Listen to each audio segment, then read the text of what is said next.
Om Sahana Vadu, Sahana Vinatu, Sahaviryam Karavavahe, Tejasvinavadhetamastu, Mavidyusavahe, Om Shanti, Shanti, Shanti.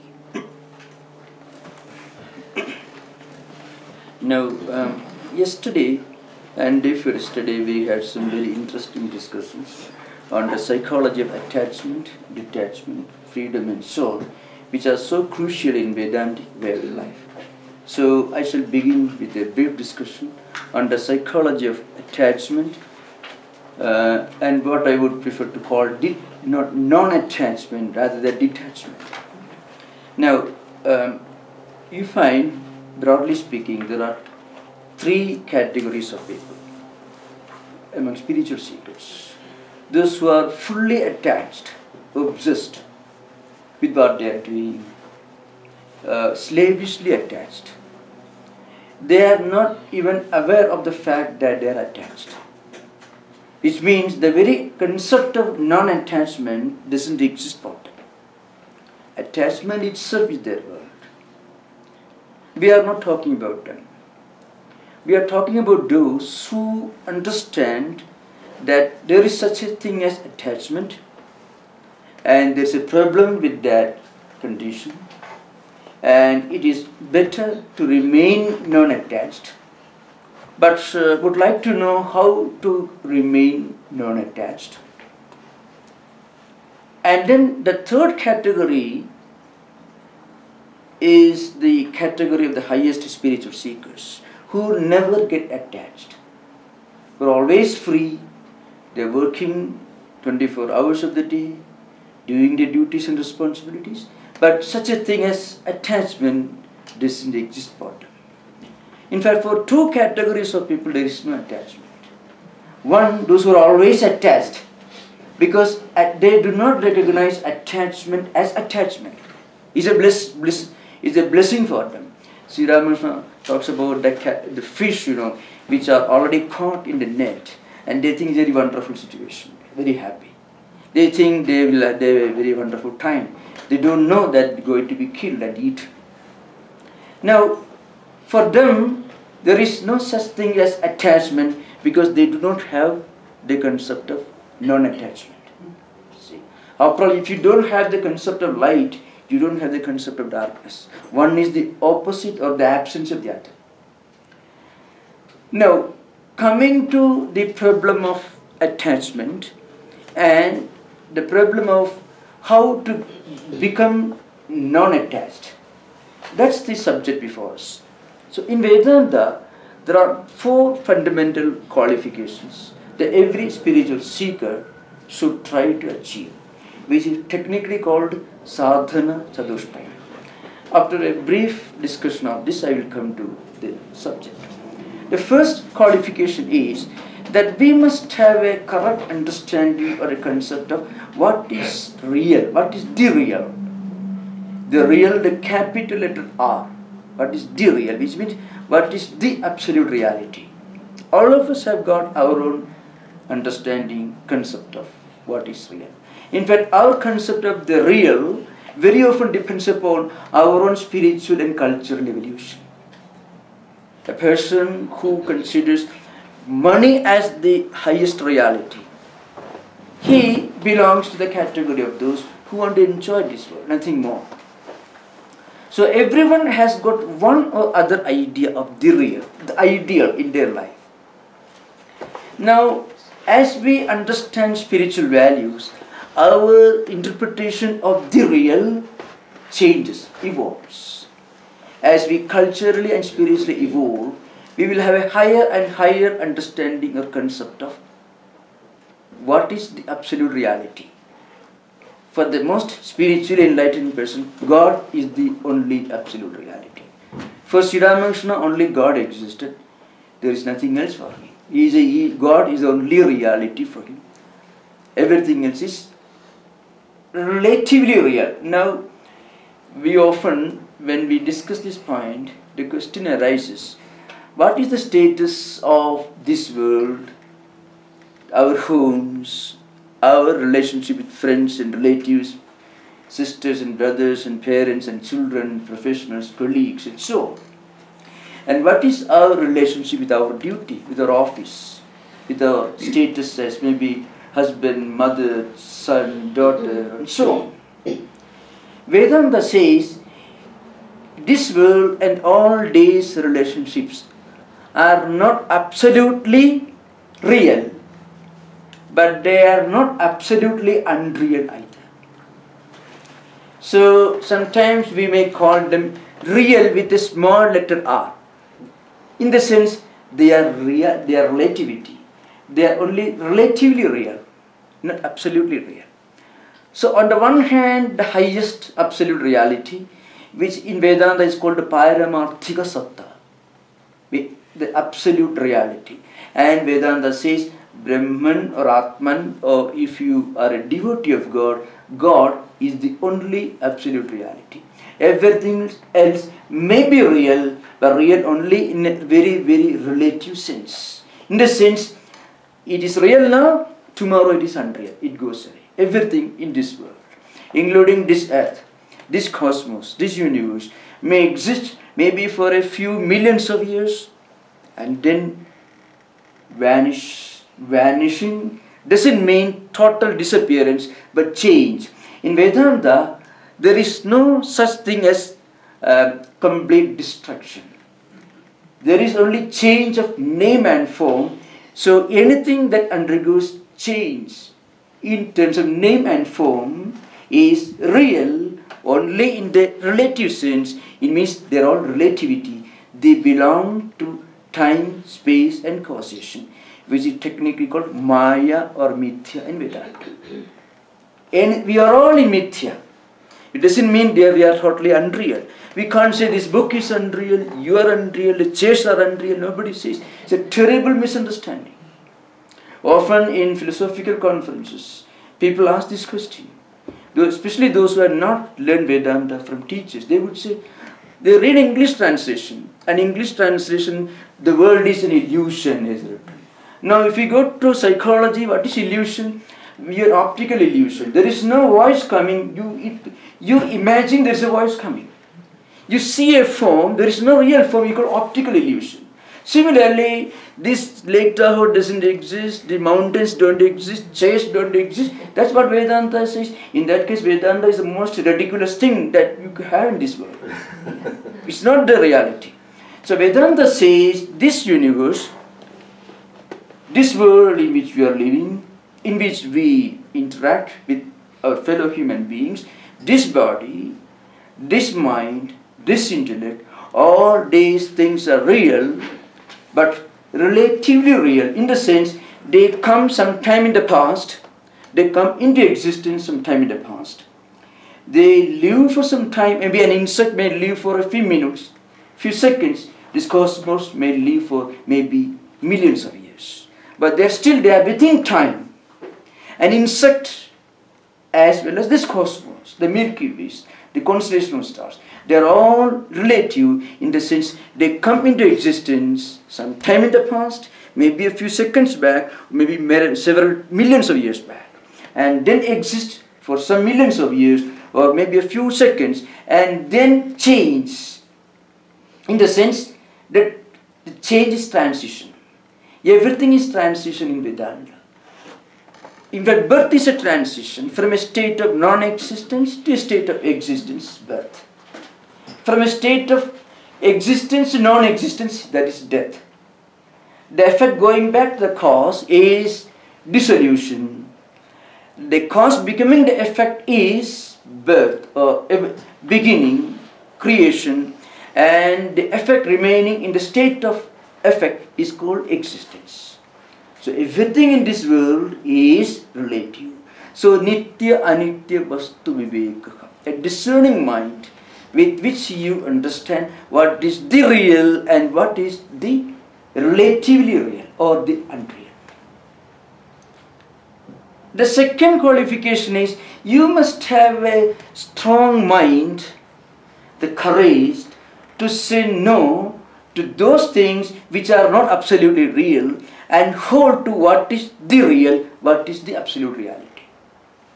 The third qualification, you must have sense of control of the senses, mind, concentration, and so on. Inner peace, tranquility, which come out of inner control and concentration. And the fourth qualification is a strong desire to come out of this trap through non-attachment. Means a sincere desire for liberation. It's called mumukshutvam, a desire to be liberated. First, nitya anitya vastu vivekaha, a strong sense of a discerning mind, rather, that will enable you to focus on the real and look upon the relative as the relative, and the ability to look upon the relative as not the absolute. That's what very often happens. You know why we get very attached? For a split second, though we may have read Vedanta, for a minute, for a split second, suddenly we look upon the relative of the absolute. Then we lose sight of the absolute. That's why people get attached. Really, attachment means a very miserable state of slavish obsession. You feel you are attached because one reason you are attached. Second reason, you want to come out of attachment. Otherwise, you won't discuss about attachment. You won't discuss about bondage unless you have some idea of liberation. Otherwise, you won't think of bondage. You won't feel bondage. The fact that you feel that there is such a thing as attachment, it is certainly a very unpleasant situation. That's because you want to come out of attachment. You want to be non-attached. So we feel there is such a thing as attachment. We feel there is a trap because we want to come out of the trap. If we are happy with the trap, we won't feel we are in a trap. Permanent residents of hell are in a very happy situation. There is no problem. Madhvacharya's one Siddhanta is the Nitya Naraga Siddhanta. Those who have the permanent identity or ID, this is the residents of hell. For them there is no problem. So the third qualification is Samadhi Sattva Sampatti, as I said, sense control, the ability to restrain senses and mind, and fourth one, mumukshutva. Now I will come to the Vedantic interpretation of the real. That for that again we have to take up an old analogy which you find in the ancient books of Buddhists, for example, in the Madhyamika Karika of Nagarjuna, which is the Bible of the school of emptiness, the doctrine of emptiness, Sunyavada, and also in the Kumarila Bhatta's works on Mimamsa, Sloka Vartika, Tantra Vartika, and most prominently in the works of Shankaracharya, in his commentaries on the Prasthanatraya. There, he analyzes the concept of reality from a very interesting angle. So you have to think of a vertical line. At the lowest level, there is the thing, or there are those things which are totally unreal. In the sense, you cannot even intellectually conceive of. The total unreality cannot even be intellectualized. Can you ever think of something which has no possibility at all to exist?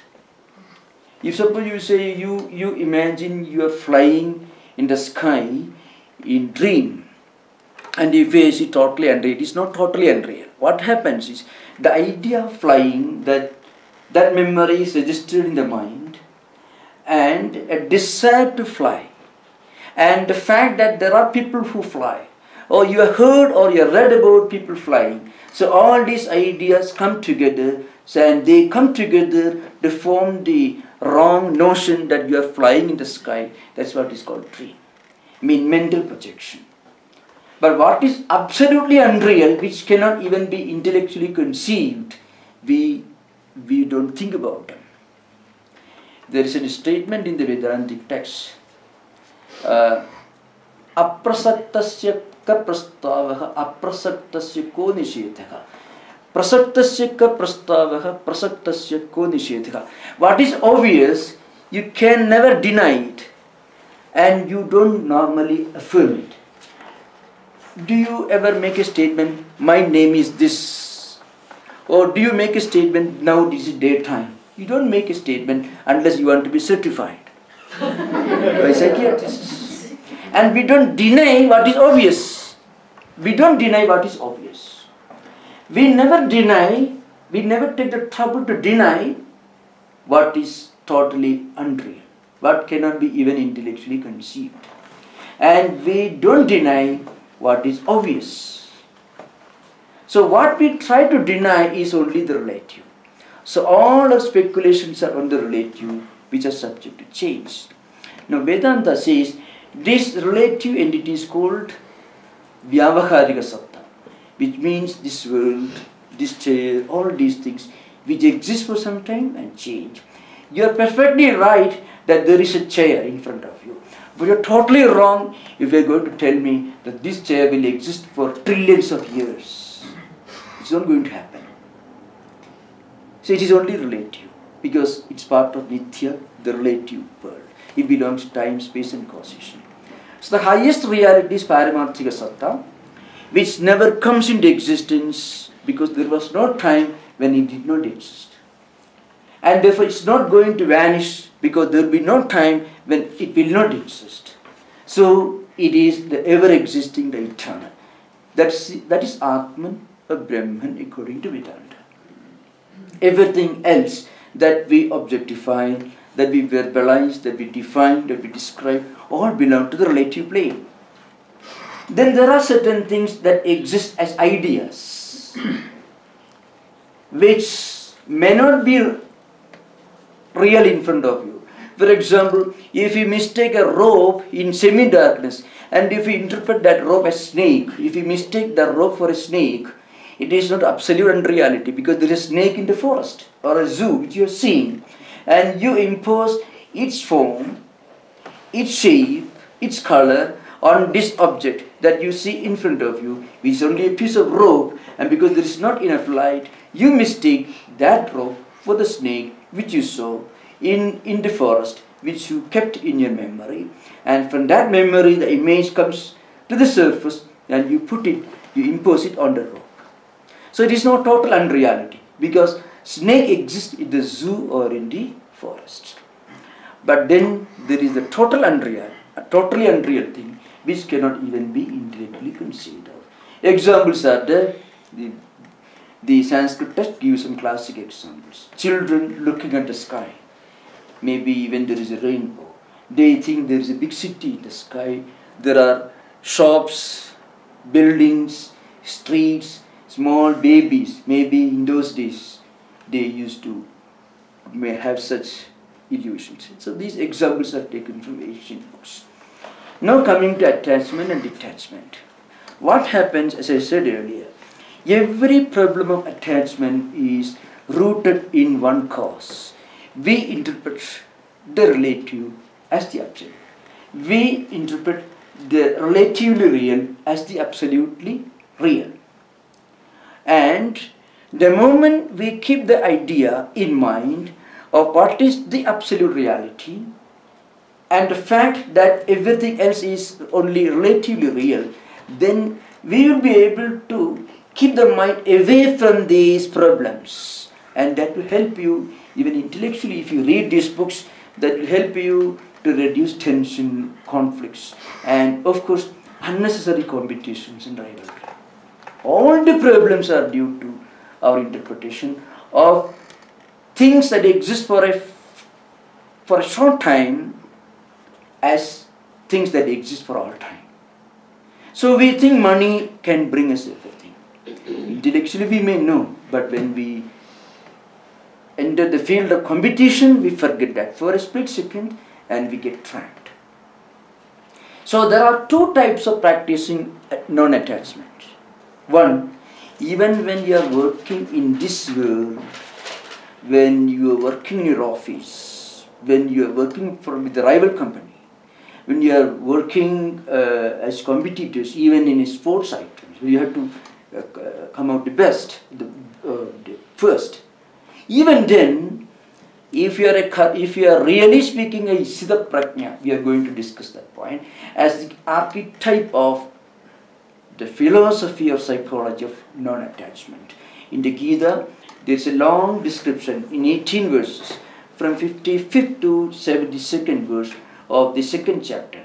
Towards the end, there is a graphic description of the character of a person or the characteristics of a person who is perpetually practicing non-attachment even in the midst of all activities. That is the highest stage. But there is another kind of non-attachment that any of us can try to practice. We may be working very hard, thinking that all these things are wonderful, and we go out of our way to struggle to achieve things. But then at that time we may forget the fact that all these things for which we work are only relatively real.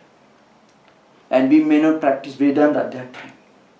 But after some time, when you return home, when this competition, this rivalry create depression, cause loss of sleep, anxiety neurosis, at that time, if we read these Vedantic texts, these ideas, and if you can remember that these things for which I am struggling, which I may need them, but they are not eternal things. They are things that exist for some time. If not now, they have to vanish, including our health, wealth, everything. Vedanta says everything. This body, everything in this world is only a matter of time that before they will vanish.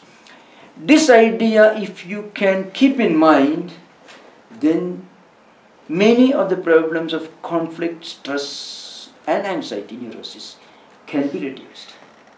This is a stage for the beginners, and as we gradually evolve, can constantly practice. Maybe not at the time of being engaged in work, when we are busily engaged in work, but at least afterwards, when we lose sleep, or when we begin to play a foul game to attain our goal. We may perhaps put you into prison in later years. When such temptations, which are normally related to attachment, then we can tell our own mind these things are not going to last for long. When unnecessary conflicts and competitions, rivalries, stress, anxieties, when all these depression, all these problems emerge, a constant reminder of the unreality or the relativity of all these things, that will help us to link ourselves to the Absolute. Because unless we have an idea of the Absolute, and unless we are able to link our mind to the Absolute, by constantly reminding ourselves that all these things are only relative, that God is only absolute reality, or Brahman, or spiritual values. If you don't believe in God, you can say some universal spiritual values are the only absolute reality. And if we can constantly link our mind, keep our mind linked to that idea, then we will be able to look upon the relative as the relative. If we don't do that, if we don't link our mind to the highest, to the absolute spiritual value, then the problem is we may imagine, we may interpret the relative, ephemeral, perishable things of a few years and days as permanent, eternal things. And we may fight, quarrel, and lose our sleep, suffer from depression, anxiety, neurosis, and other problems. So that's the solution given in the Gita. In fact, in the 12th chapter, Bhakti Yoga, in the context of Bhakti, evolution of Bhakti, Lord Krishna makes this point very clear. If you can always think of the highest, then do your work. Be ambitious, be enthusiastic, but then after it is done, for a moment you remember, mentally you think all these things belong to God. So, sarva karma phalatyagam rahustyagam vichakshana, you find. 4 levels of evolution. In the 12th chapter, from 8th to 11th verse, Lord Krishna gives a picture of the 4 levels of spiritual growth in devotional philosophy in a descending order. Mayeva mana athatsva mai buddhim nivesaya nivasishyasi mayeva ada udham na samsaya ada chittam samadhadam na shaknoshi mai sthiram abhyasa yogena tato mamichhatum dhananjaya abhyasepi asamarthosi matkarma paramo bhava madartham abhikarmani kurvan siddhim avapsyasi ata edadapi ashaktosi kartum madhyogam ashyudaha sarva karma phalatyagam pragustyagam vichakshana. 11. If you cannot practice any of these things, ata edadapi ashaktosi kartum madhyogam ashyudaha sarva karma phalatyagam means if you cannot always think of the absolute, if you cannot remember the relativity of this world and always keep your mind linked to the absolute when you are engaged in work, then do your work. After doing your work, you can go home, read this book and remind ourselves, well, all these things are, I worked hard in the office, in the company, in the university, in the stock exchange, whatever it may be. But then I have done my best, I worked hard, but then they should not cause me lose my sleep, because those things are not going to last for long. Because we need something higher than things of this world of time, space and causation. So this is one way of evolving from attachment to non-attachment. And this is something which everyone can practice. In the midst of activities, we can do. In the Siddhapragya Lakshana, you find it is the picture of a man of the highest spiritual achievement. But then elsewhere in the Gita, in the second chapter, you find Lord Krishna makes this point very clear. Yogastha kuri karmani sangam tektva dhananjaya siddhya siddhyo samo bhutva samattam yogochite. It's not very easy, of course. Do your work, being fully established in yoga, which means non-attachment. And then you should think beyond success and failure. Be even-minded in success and failure, which again is not meant for the very beginner, for those who are still at the early stage of spiritual evolution. But the method that I explained earlier, it could be practiced by any beginner. Do everything with great enthusiasm. You may call it great attachment, efficiency, planning. But then later on, when it pricks you, when your mind constantly dwell on the possibility or impossibility of good or bad results, success or failure, when you become anxious, when we lose sleep, at that time we can remind our mind, well, all these things I may succeed or fail, whatever may be, then, but it is not going to last long. But normally, this is a kind of very effective method, because while doing work, you are able to do it with great enthusiasm, efficiency. After work, you are mentally able to you get a feeling of relaxation. A heavy burden is off your shoulders. When mentally we offer everything to God, if you are a devotee, it's easy. If you are not a devotee, if you are an intellectual analyst, if you follow the path of Jnana Yoga, then it is obvious to any well-educated person in this world that these things are not going to last for long. You need not be a philosopher to understand that money is not going to last for long. At least money, after all, it's only a few digits that you see in the computer screen. So you are not going to eat millions and millions of dollar notes. So it's only a figure which may change for the good or bad. But so we can work hard with concentration. At the same time, somewhere in a corner of our mind, remember that these things are not going to last long. This is one method of keeping our mind free. Now, of course, there are so many other things in Vedanta, But before going to that, I want to give you a picture of a spiritually enlightened person who is fully established in this state of non-attachment. In the second chapter, Arjuna asks one very interesting question to Lord Krishna. He is not discussing a philosophical problem directly, but indirectly he is asking a very simple question. How do we understand when we find a spiritually enlightened person? If somebody is sitting quiet in a hermitage without doing anything, there is no way to know whether he is actually an enlightened person. You have to see him in action, then only you understand whether he is able to practice spiritual enlightenment in the course of day-to-day life activities. You see, if a dog has no teeth, and if he doesn't bite, you have to give him teeth first, then find out whether he bites or not. So, the spiritually enlightened person shows his spiritual characteristics in the midst of activities right in this world. That's why we do not have a single great spiritual teacher in the world who was lazy, inactive, or who was insensitive. All great teachers the world has seen were always active.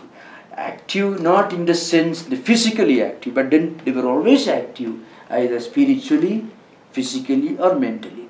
Now here, one question is put to Arjuna. Sthita prajnasya ka bhasha samadhisthasya kesava sthitadhikim prabhasheda kim asida vrajeda kim. This is a question. So Arjuna is putting one very simple question to Lord Krishna. What is the description of a person who has attained steady wisdom, who is practicing non-attachment, and who is well established in introspection, contemplation? How does he behave? How does he talk? And how does he go about doing his duties and responsibilities? How does he walk? How does he sit? All these questions are posed. Practically, how does he interact with his fellow beings in this world? How do we recognize whether that person is spiritually enlightened or not? So there's a long description from 55th verse to 72nd verse, 18 verses. A very graphic description of a spiritually enlightened person. But one imagery I can present before you of these 18 verses. That's an imagery of an ocean. Hundreds of rivers are flowing to this ocean, emptying their waters in the ocean. The ocean doesn't get perturbed or disturbed. The ocean remains steady, calm and quiet. The ocean doesn't go and invite the rivers to come to empty their waters. The ocean doesn't say no when they flow the ocean. So it neither seeks nor avoids. So it remains in a state of steady wisdom. Like that, if we can keep our mind always in a state of steadiness, tranquility and serenity, in the midst of activities, that is the state of a spiritually enlightened person who is practicing non-attachment. Non-attachment is the topic of discussion in the earlier verses. Apuryamanam achapradishtam samutram pravishanti yadyut tadvat kamayam pravishanti sarve sa shantim apnodi na kama kami. Now, if you can remain like this ocean, you will be able to be active all the time and you'll be able to enjoy peace with it. The problem is, action is totally unavoidable. Lord Krishna makes a grand statement. Nahi kasikshanam abhi jadu tishtati akarma krita karyadekhi avashak karma sarva prakritijayihi gunaihi.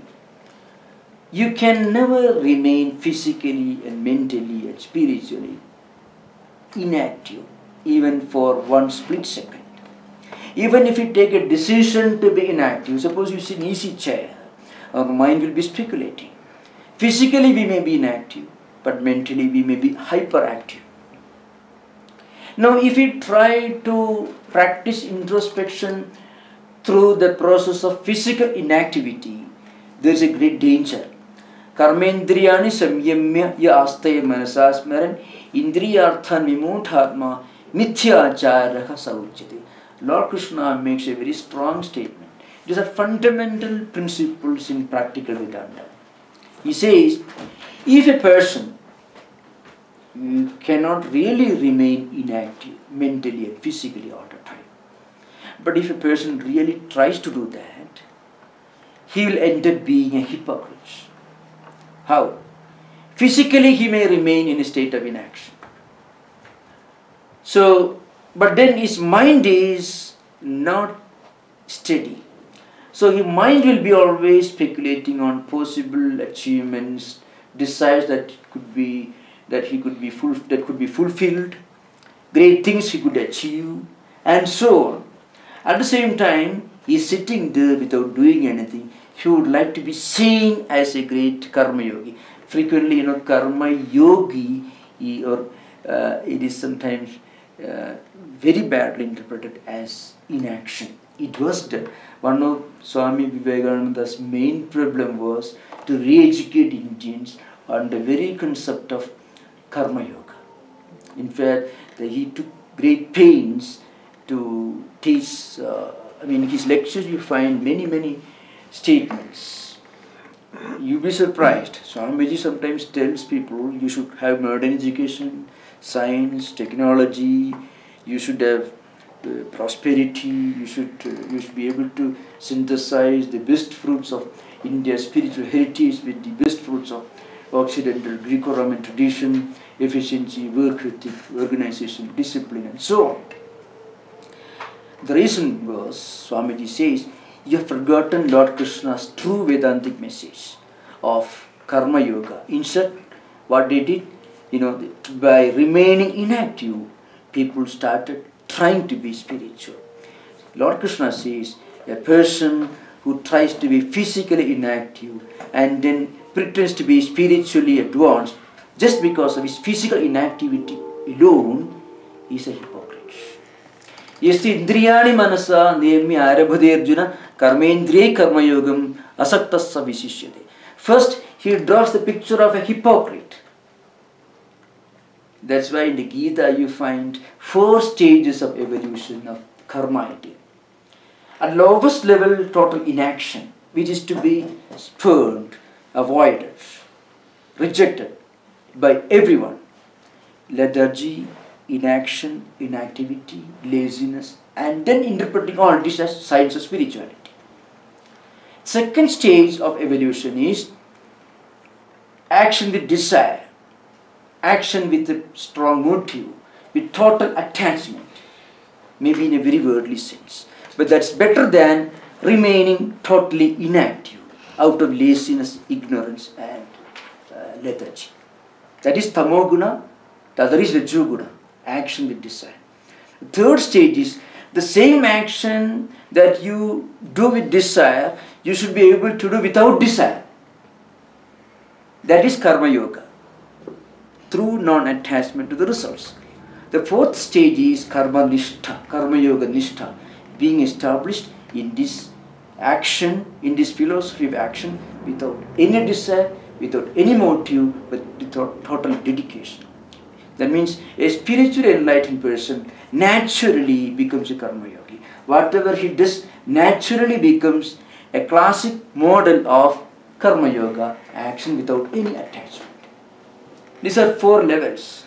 So now, the beginning, Lord Krishna gives a very strong message. Nahi kasikshanamabi jadudishta jakarma krita. You cannot remain inactive for one split second. If you try to do that, you'll be hypocrite. Mithyachara sauchyate. Then he gives a picture of the real karma yogi. Yestu indriyani manasa niyamya arabhade arjuna karmendriye karma yogam asaktasya visishyate. So a real karma yogi is one who works with his mind, his intellect, his senses of perception, senses of action, but mind is totally non-attached. Mind is not obsessed. Very often, the psychology of attachment, the problem is very simple. We do things and we want that, we want to achieve the results. But within the mind, there's a lurking desire to remain non-attached, because we have read about it in books. And we know that if we can remain non-attached, we'll be much better. Our big, huge burden will be off our shoulders. We'll feel a great relaxation. We know that, we have read about it. We have listened to these things. But when we try, somehow the mind cannot be taken off, away from this link to the result, attachment. But we recognize this slavery as slavery. We recognize this trap as a real trap, which is possible only if you want to come out of the trap, if you want to come out of this slavery. So at that stage, one method is this, to constantly remember, well, we must be active, but even while being active, we must be able to link our mind to a higher ideal. That linking to the higher ideal helps us to get rid of this obsession. Obsession is what is actually called attachment. See, in modern, highly industrialized societies, family life, family relationship is a big problem. So sometimes you have to speak about the sanctity of family relationship. The need to be attached in a very positive sense. Children should remain attached. They should not dump their parents in old age homes. They should look after them. And parents should not dump their children in daycare home, what do you call maybe daycare, what maybe, where somebody, a paid servant, will look after them.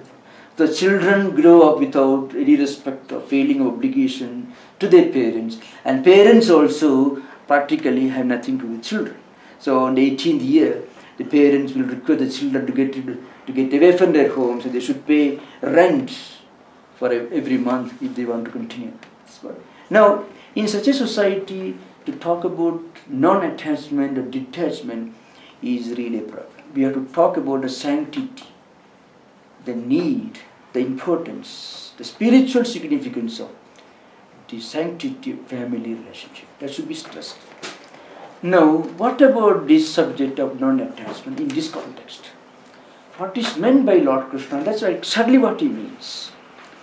This attachment should not become an obsessive, slavish, it should not become a slavish obsession. It should not be like a big granite piece that is tied around your neck that you cannot move. That should not happen. So our whole perspective, attitude should be slightly refined or modified. That's what exactly Lord Krishna says. In fact, he himself was a great exponent of the sanctity, the spiritual relevance of family relationship. He himself was a great exponent of all the great values that are so very important in the institution of family life.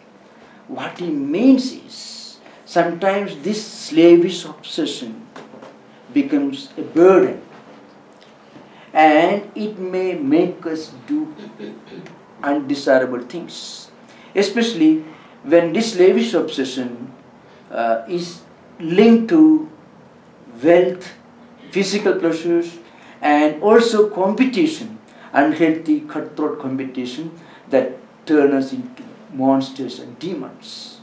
In such a situation, this philosophy of a spiritual philosophy of non-attachment, which is built on the foundation of linking our mind directly to higher spiritual ideals and not cutting the links that bind us to our near and dear ones. It is not a kind of cold, inhuman way of detaching ourselves from our near and dear ones. No. What the other way is, it is actually giving a spiritual dimension to human relationship. With non-attachment as an ideal, our human relationships, even family relationship, gets a spiritual orientation. That's what exactly Lord Krishna is speaking about here. Yastu indriyani manasa niyamya rabhadecha. So mentally we must get ourselves linked to a higher spiritual ideal, and then we must do our work in this world. whatever may be our role. That's what Lord Krishna is speaking about. How is this possible? This could be achieved by practicing one ideal. Of course, it is a high spiritual ideal. Prajahadi yada kaman sarvan parthamanogadan atmanne vatmana tushtaka siddha prajnastadochyate. Of course, this is a very high state. We can always see when all the desires of the heart have been abandoned. When we feel a kind of inner satisfaction within ourselves. So the stress should be on this later part of the statement.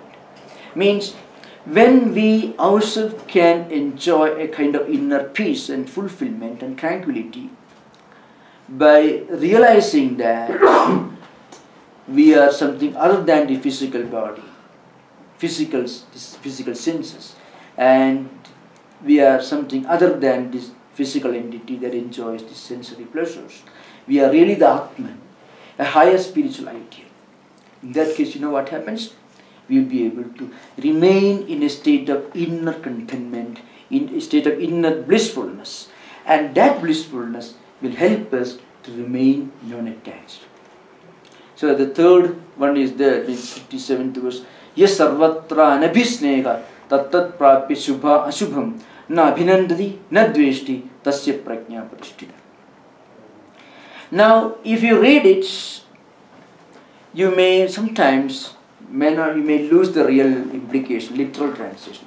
Yes sarvatra anabhisneka tattat prapya shubha ashubham.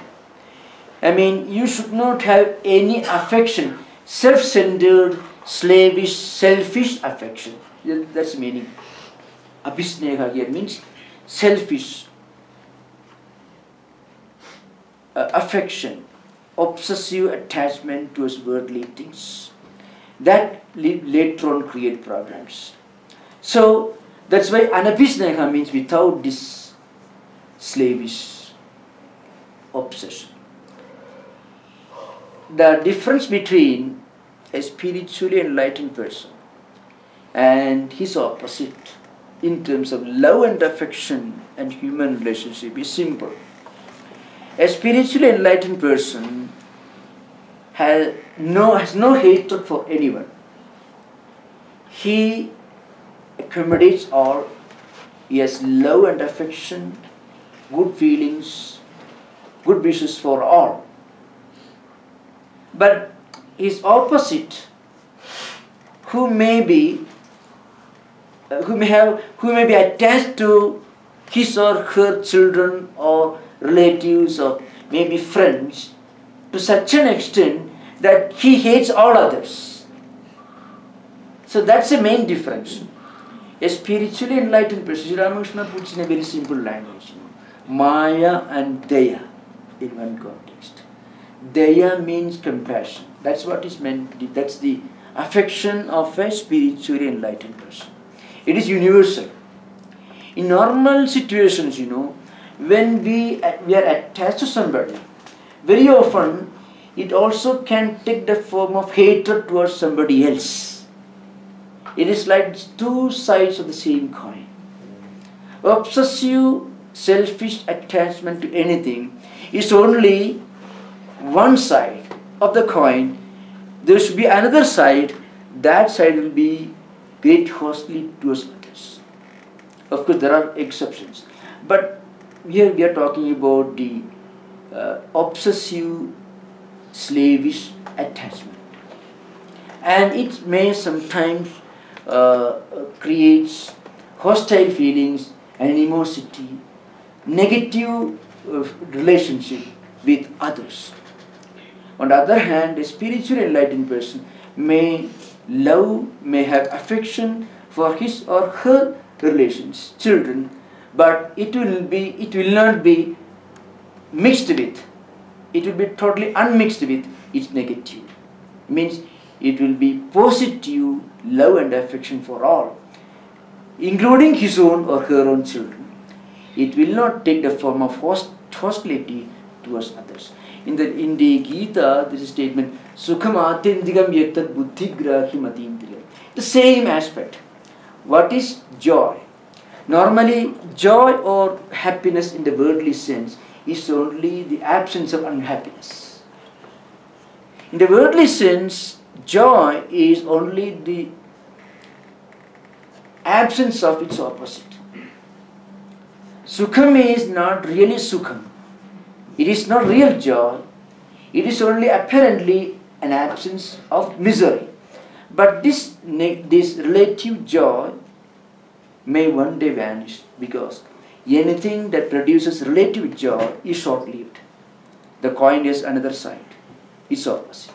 So every experience of pain in the worldly sense will one day give place to misery. Pain will give place to joy. So every worldly experience of joy will one day give place to misery.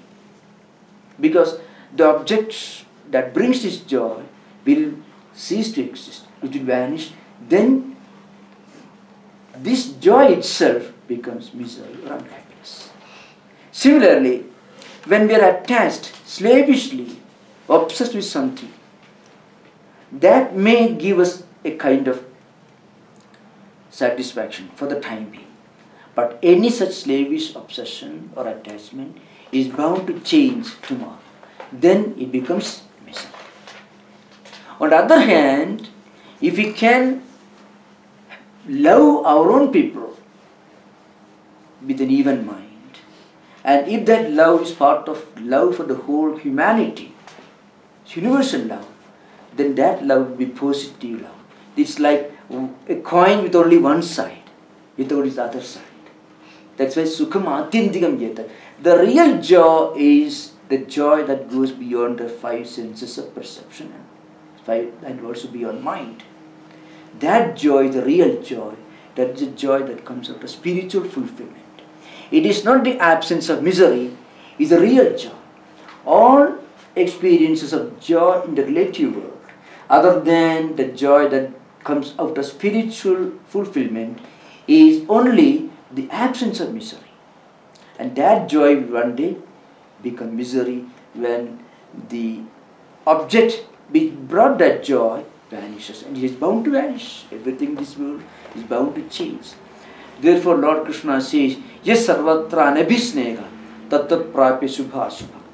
So we may work hard for the good, for success, but if we do not always succeed, then we will not become miserable if we can work for success with an even mind.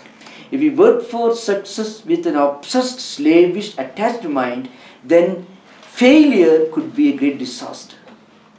It can create a lot of anxiety. So that's a technique of practicing practical Vedanta, which you find in the description of Siddha Prajna. So we'll continue the discussion tomorrow, and we'll have interaction now. In the course of interaction, if you want more explanation of this, it will be wonderful. Thank you. We can ask questions.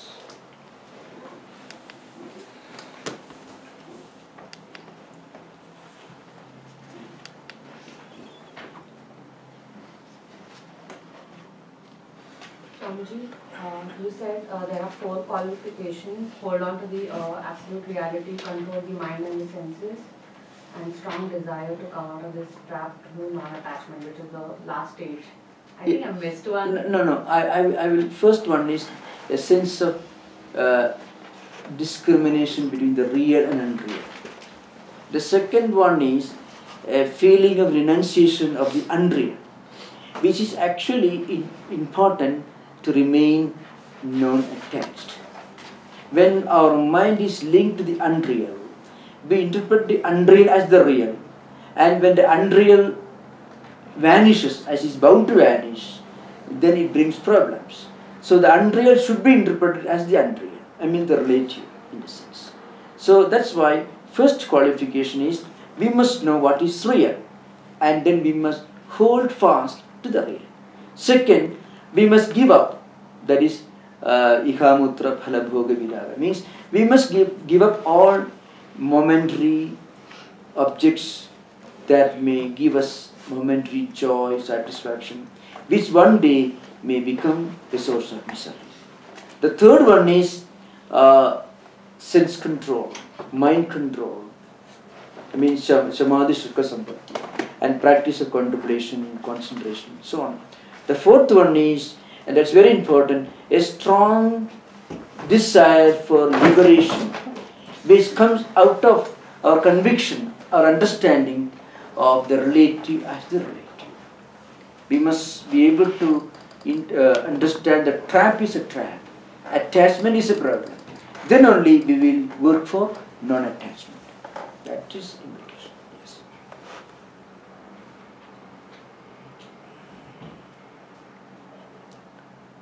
If you have no question, I can continue the discussion because there are many more important, and we have just one day, so I can continue the discussion if you have no questions.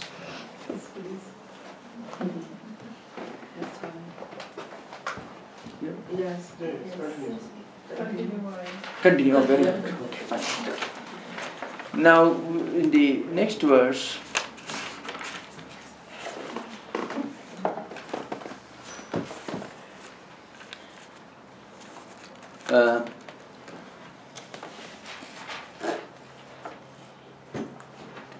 in the 58th verse, Lord Krishna says, one must develop the faculty to withdraw one's senses from their objects. So there's a illustration given like a tortoise that's able to withdraw its limbs for its own protection. Ida samharadechayam kurmongani vasarvasaka indriyani indriyarthebhiha tasya prajna pradisthita. Now how do we develop this skill? It is possible only when, in the midst of our daily engagement and activities, we keep our mind linked to the high spiritual ideal. So, there should be a bridge that connects our daily activities, so-called secular activities, and spiritual practice. If we divide our life and activities into two compartments and call one as spiritual and the other secular, then we won't, and if they remain apart all the time, separate, then we won't be able to practice non-attachment. Attachment has to be practiced in the context of daily duties and responsibilities and activities. That's the place where attachment is needed. So how do we become non-attached? So non-attachment is possible only by linking the mind to a higher ideal. When the mind is linked to a higher ideal, then problems that normally occur in our life will not be big dilemmas. Frequently, we interpret a small problem as a very big problem because we believe that problem will remain there forever. That's what really happens. We lose sleep, we lose our sleep, we become too anxious because we think the problem or the difficulty that is causing so much of anxiety is going to stay there forever. The moment we understand that things are bound to change in this world and the world itself is subject to change, then at least the anxiety could be reduced. But this is possible only by linking the mind to a higher ideal. So one should keep always in mind that this world, obligations, duties, all these things are bound to change. They are only relative. What Shankaracharya will call vyavaharika sattva, means things which are part of everyday experience. Real only in the context of everyday experience. Vyavahara means everyday interaction with the rest of the world. It is there, but it is bound to change. In Vedanta, there is only one reality that is eternal. Anything that is subject to change can never be eternal. That's why whatever there is which is subject to change is real only in the context of the particular time, the particular space, and also the cause from which that event came, that is causation. It's a relativity. So in the midst of activities, the mind should be linked to a higher ideal. Then automatically we will be able to withdraw mentally from all these problems. Mind should be linked to a higher ideal. That's why Sri Ramakrishna puts in the language of a person who is trying to cross the river. This boat is the life, our life, and we are trying to cross the river in a ferry. Water should not be within the boat. The boat should be on the surface of water. So how to keep the boat always at the surface of water without water entering the boat? In real life, mind should be linked to the higher ideal.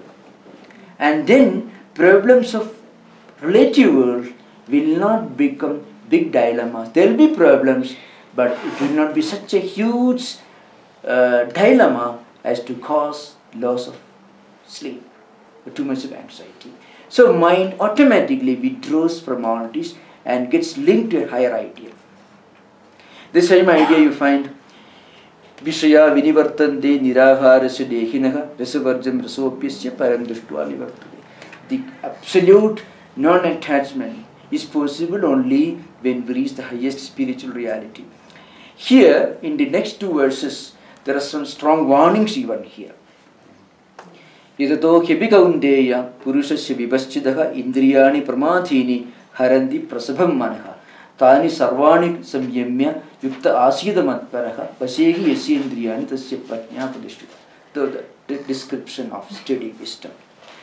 Here the Lord Krishna says, even to those who work very hard, for them also sometimes there are hidden traps and dangers and risks. Mind may suddenly get distracted and dissipated. So that's why constant awareness is necessary. So in the midst of all activities, mind should be fed with positive spiritual food.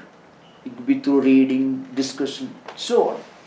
The mind is dragged into all kinds of external objects. The five senses of perception, the sense of touch, sense of sight, sense of taste, sense of smell, and sense of everything. All these together are dragging the mind towards different external objects. So mind gets trapped. And in that case, you know what happens? Sometimes we lose our path. So the only way is we should give a spiritual orientation to the mind.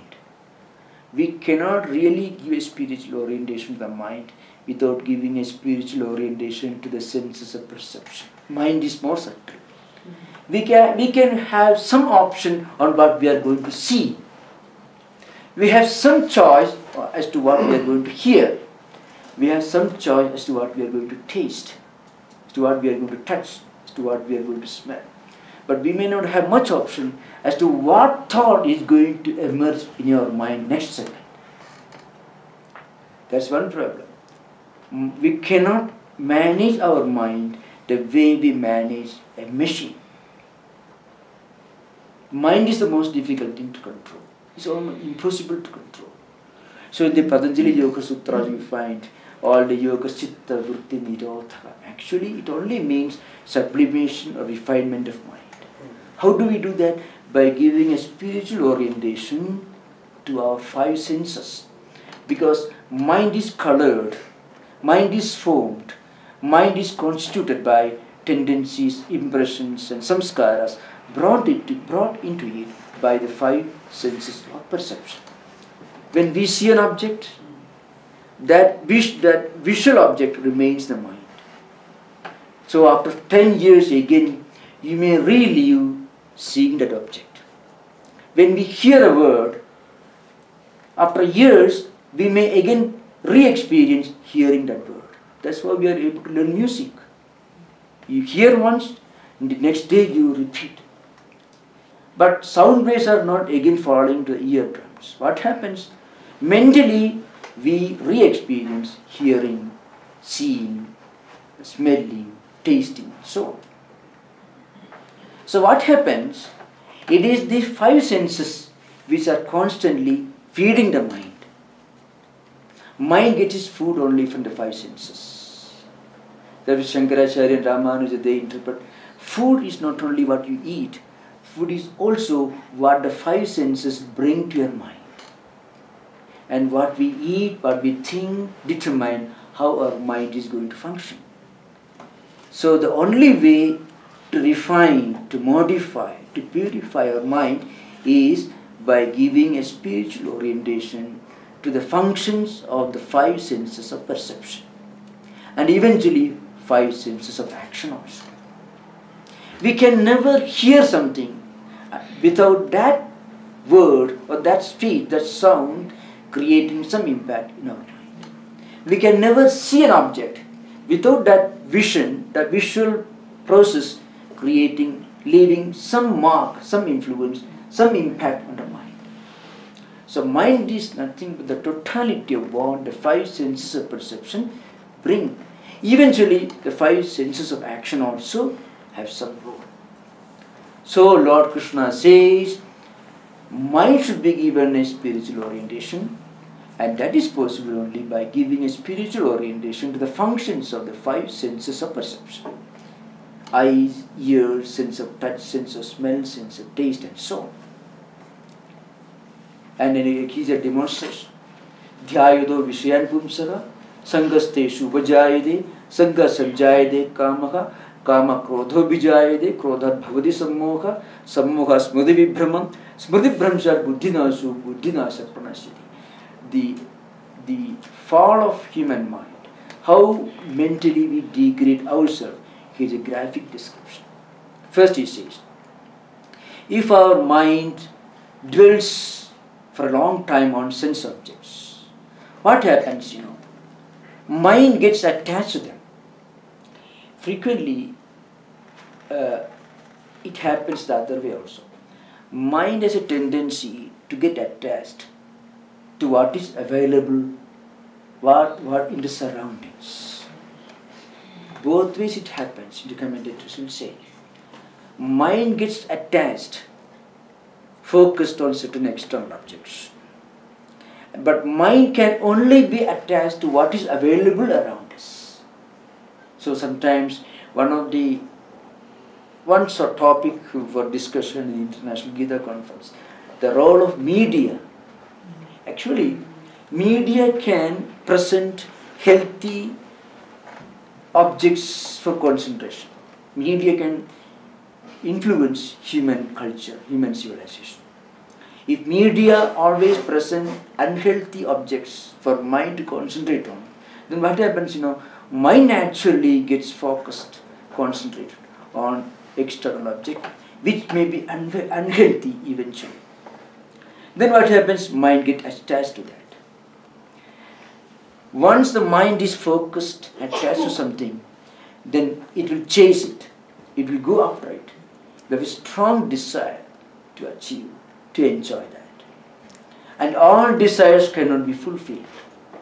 When all desires are not fulfilled, it leads to depression, anger, and then delusions.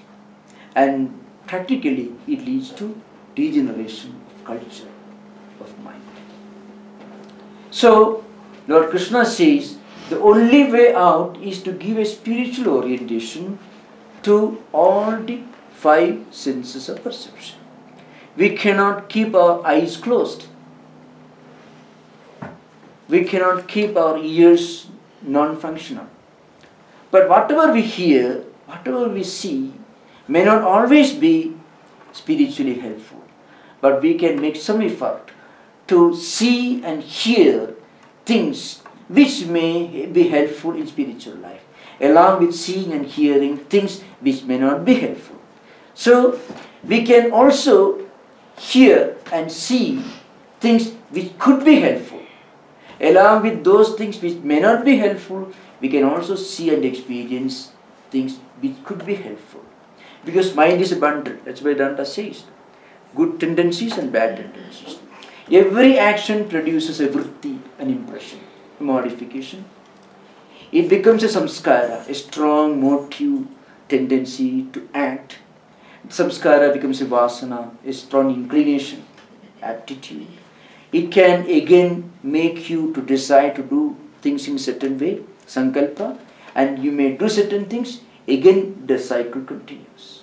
So Lord Krishna says, spiritual life begins with a deliberate conscious effort to give a spiritual orientation to the five senses of perception, which may eventually influence the mind, and once the mind is refined, we can get ourselves linked to a higher spiritual idea, which enables us to remain non-attached towards things which are undesirable.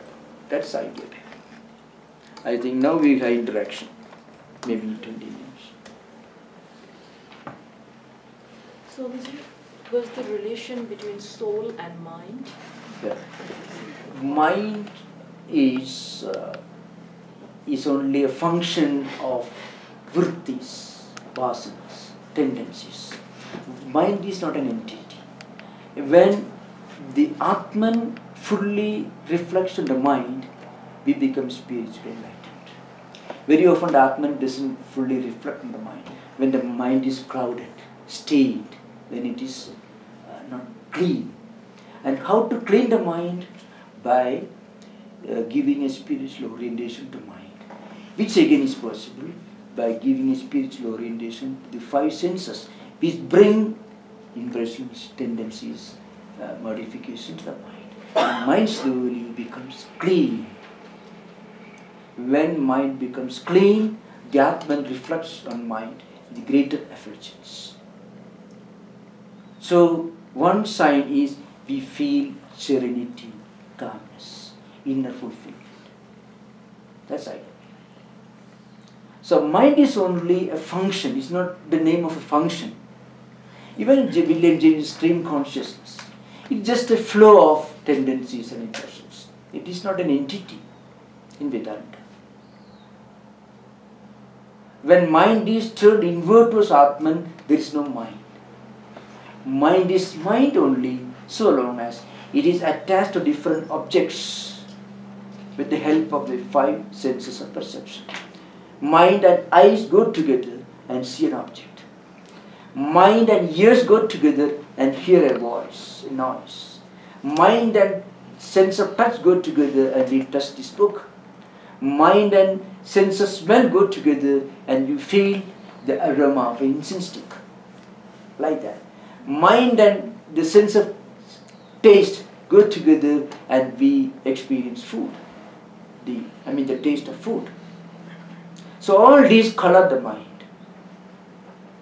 So if we can always focus on the higher spiritual idea, then these vagaries, changing impressions will not leave a permanent mark on the mind.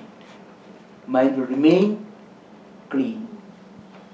And one sign that Atman is reflecting on the mind with great effulgence is we feel a kind of inner fulfillment, inner calmness, because that's the very essence of spirituality. Spirituality cannot be defined, but but spiritual growth can be felt, and in Vedanta and Yoga it's called Chitta Prasada.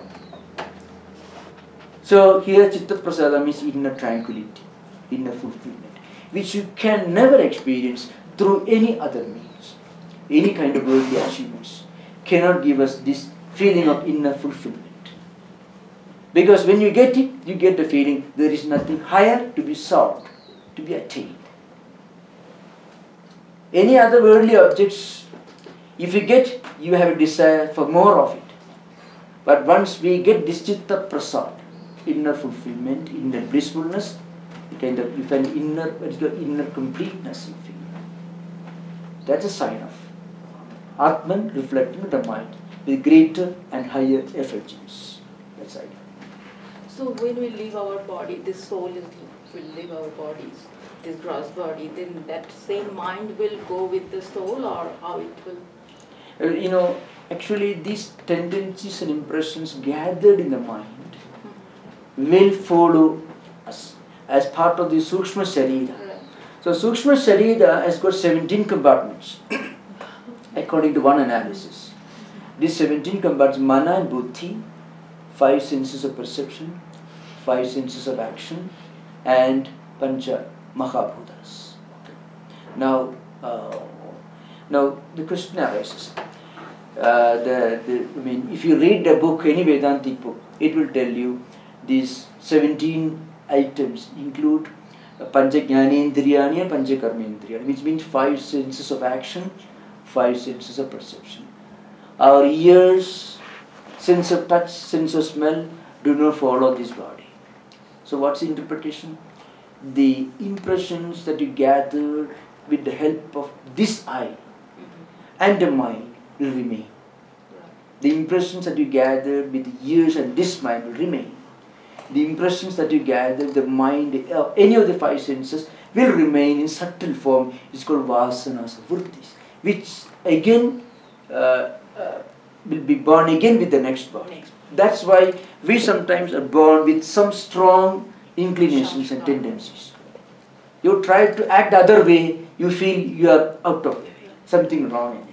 So you feel a natural inclination to behave in a given way.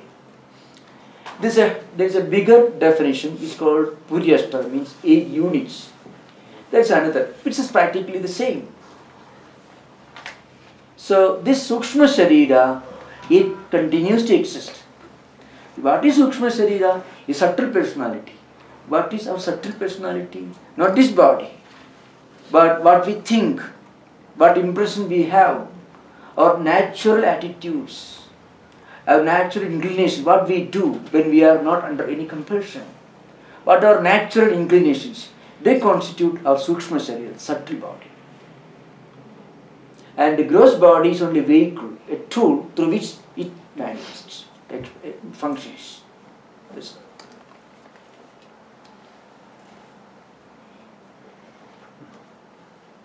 Swamiji, about anxiety. So in college, there's constantly this kind of pressure that comes where, so you have to choose your major, you choose your focus, you choose your thesis, all these things. And there's often this feeling that you're picking your path, you're picking what you're going to do in this world, and a lot of anxiety comes with that because maybe, and often, maybe you're thinking, oh, I want to choose the path that can do the most good, or something like that, and that kind of that can cause a lot of anxiety and headache in this kind of conversation. I just want to hear your statement. Is the root cause of that always some sort of vanity, basically, some sort of ego, that a lack of humility, or can you describe about that kind of anxiety and how to see that in a better spiritual perspective? If the students or professionals, they have to follow the demands and needs of the conditions and circumstances, your parents' suggestion, your teacher's suggestion, your friends' views, and all that. But then that you do to the best of your ability and your interest. But then keep the mind linked to a higher idea. You can try to be the best architect or scientist or mathematician, nothing wrong in it. But if you can always keep, there is something higher than being the greatest mathematician of the world. There is something higher, much more sublime than being the best architect in the world.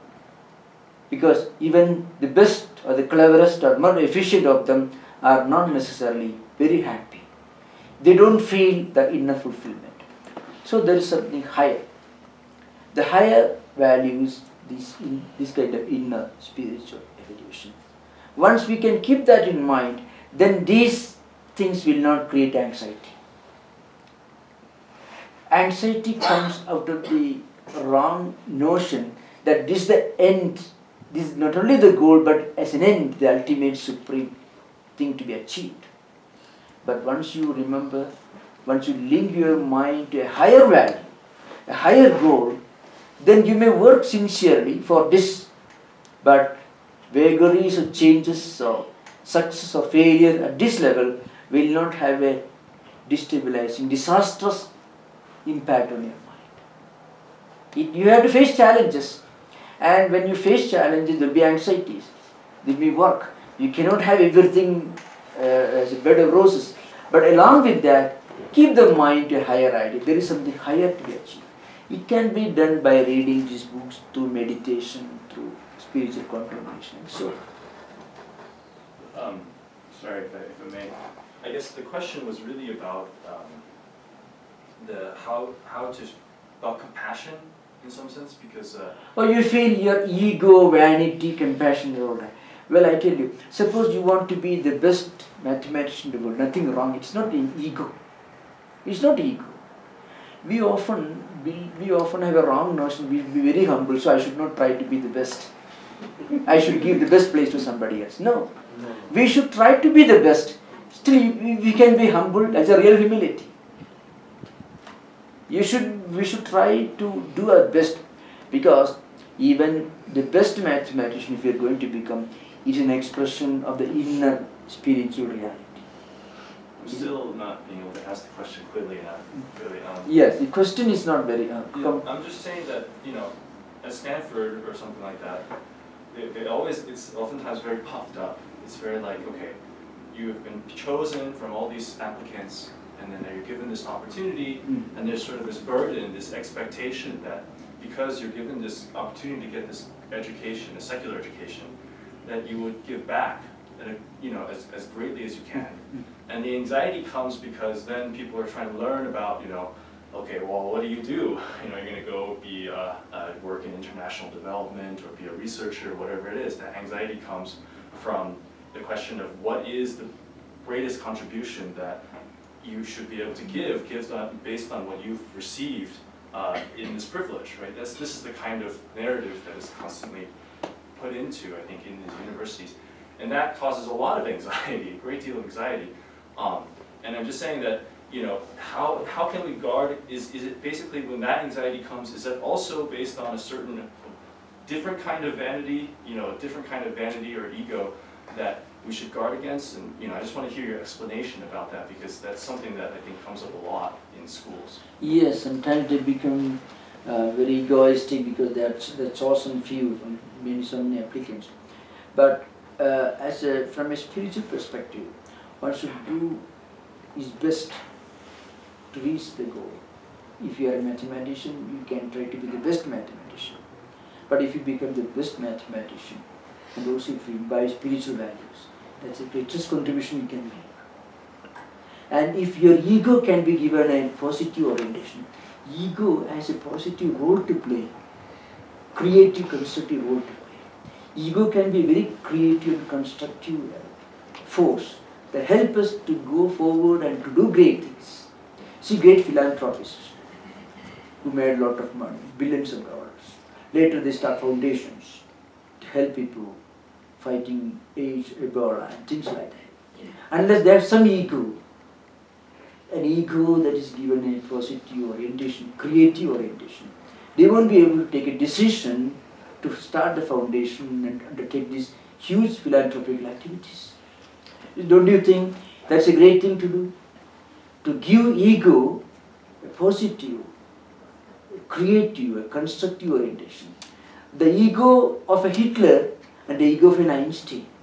Einstein made this atomic bomb, but he didn't mean that perhaps. He didn't mean to make something that is so destructive, of course. But there are people who are egoistic in a very destructive, negative sense. One can be egoistic in a very positive sense. That positive, spiritually oriented ego takes you beyond ego. Ego, you cannot just get rid of ego. Lord Krishna makes an interesting statement, very funny.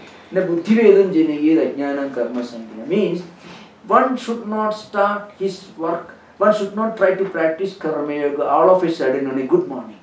Suppose you take a decision, tomorrow onwards I should be completely non-attached.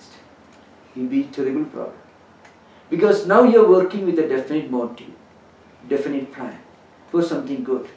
And tomorrow onwards, if you are not fully equipped, if you are not properly instructed, and if you start practicing, well, I won't be attached to mathematics, to my results.